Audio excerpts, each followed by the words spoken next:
วันนี้เป็นวันจันทร์มื้อนี้อาสิย้ายไปสวนใหม่อีกแล้วอีได้สวนนี่สวนผักหวย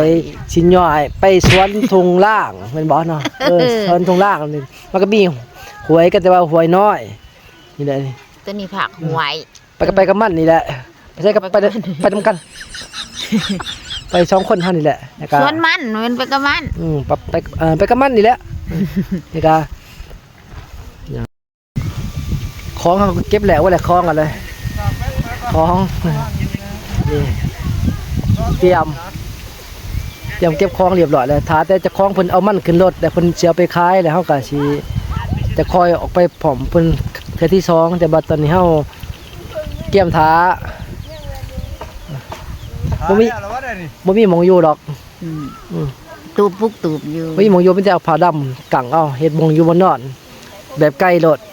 ถ้ามาหารับจ้างบ่ต้องหวังหรูหราบ่ต้องหวังสุขสบายมารับจ้างเข้าใจบ่มารับจ้างบ่ต้องอิหยังมากมายบ่คืออยู่เฮือนเฮาได้มารับจ้างสำนั้นได้เนาะ